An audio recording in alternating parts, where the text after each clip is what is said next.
Okay, so we started looking at this yesterday, right? We looked at at the distribution of earthquakes, and these are earthquakes that are of a magnitude 5.8 or greater.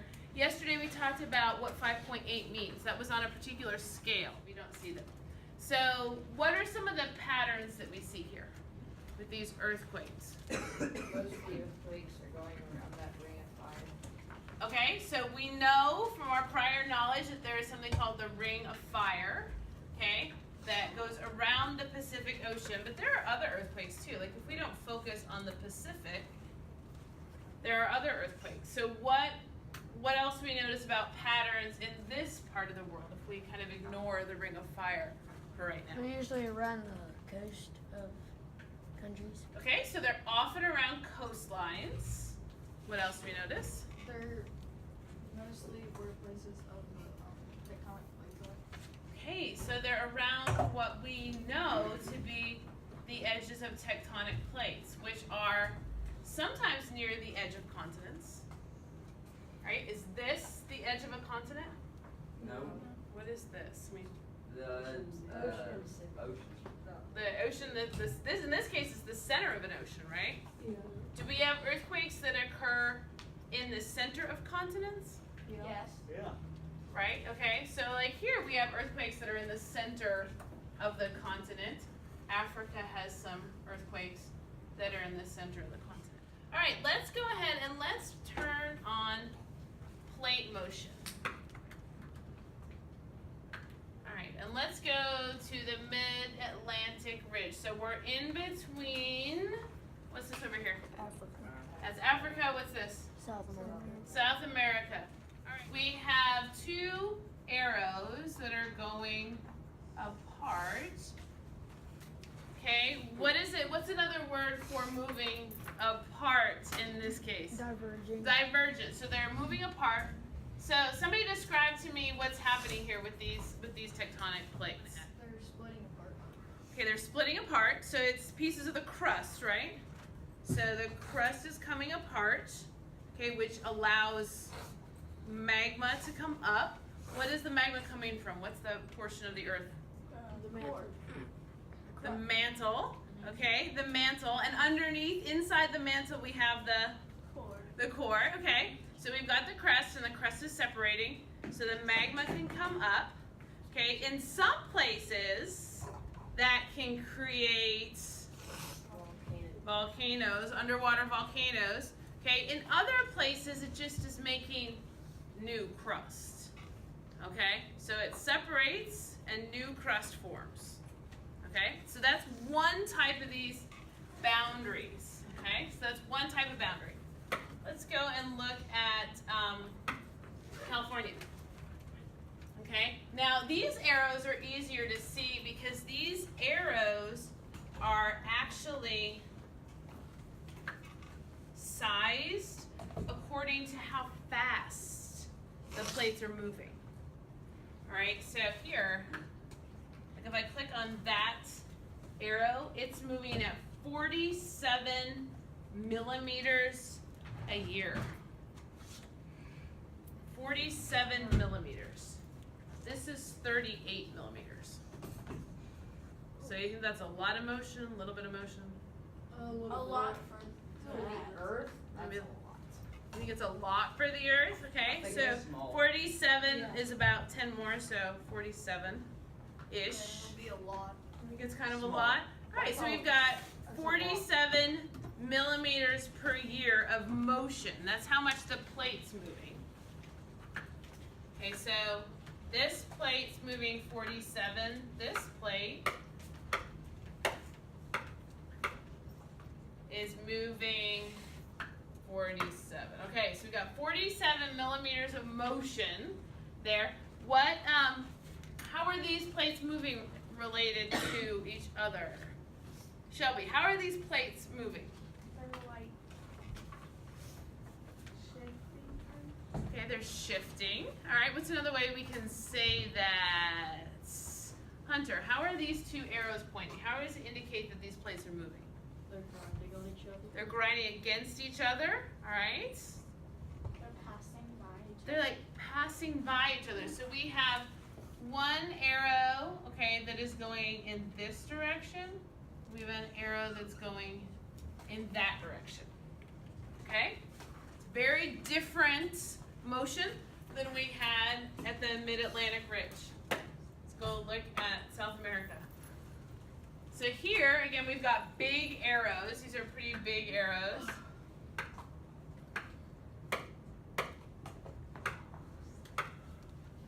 Okay, so 82 millimeters a year.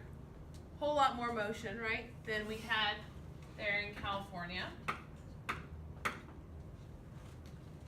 So what are these arrows doing? Chloe, what are these arrows doing? They're diverging, or they're converging. They're converging, they're coming together. So we have two arrows that are going like that.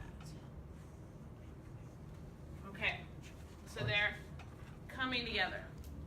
There's another place that I'd like to look at that isn't bookmarked here. I'll get partway there.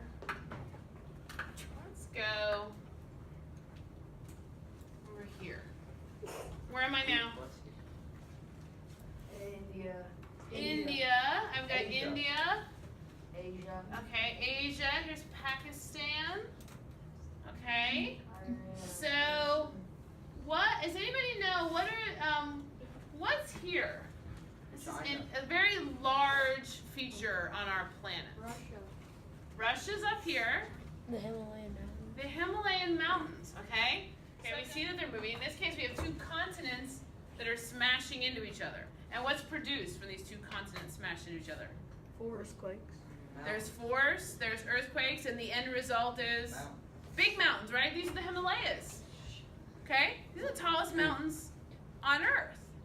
So two continents are making big mountains. If we go back to South America, what two types of crust are converging here? Continent. Continent and ocean. A continent and an ocean. We still have mountains, not as tall as the Himalayas, but we still have mountains. Okay, but this is different. This is ocean continents coming together. All right? All we know so far, though, about these two plate interactions is how they're moving by those arrows. So if we put on the plate boundary layer, somebody make an observation about what we see here. All the earthquakes are along the tectonic plates. Okay, the earthquakes line up with where we know the locations of the tectonic plate boundaries to be. What else? Are there a lot of plates? Are there just a few plates? A lot of plates? Okay, more plates than you would expect or less? More? What do you think, Vivian? Some other places run through certain continents. Okay, so some plates go through continents, some plates cross from one continent to another, some plates cross from continent into an ocean. So we can click on some of these continent borders and it tells us some things about that type of plate boundary, which is a nice piece of information.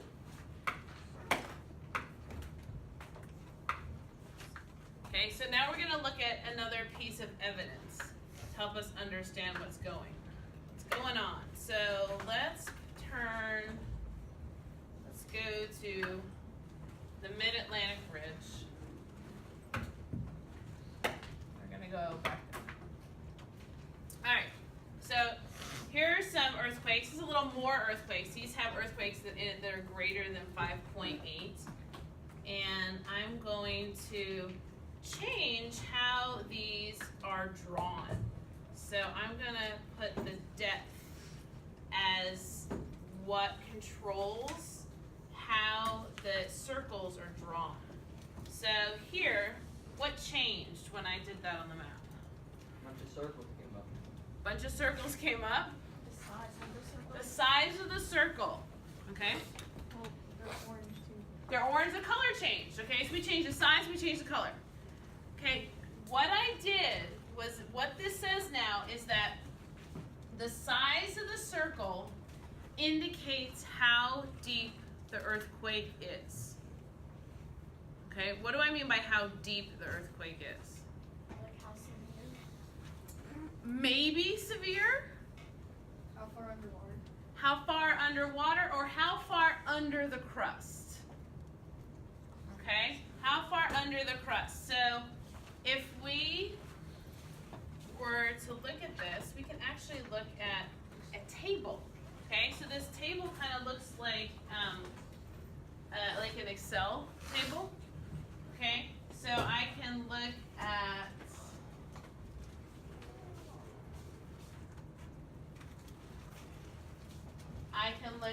the magnitude of the earthquake and the depth here. So I have magnitude here and depth, and there's 1,155 earthquakes mapped on here. Dang. And as I'm going through here, a lot of these are at a depth of about 10 kilometers. Okay, 10 kilometers. Let's go back to the map. So if we look at the map,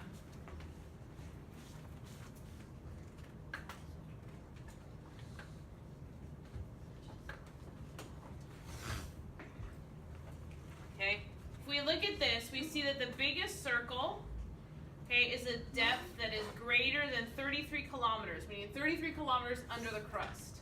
But as you look at this, where do you think most of the earthquakes are occurring? Somebody. Plate boundaries. They're at the plate boundaries. What depth? Okay, About 10 and 20. little bit. Let's look at these Himalayan earthquakes. There aren't as many. Okay, depth. Can we read that number? 33. 33. 15. 15.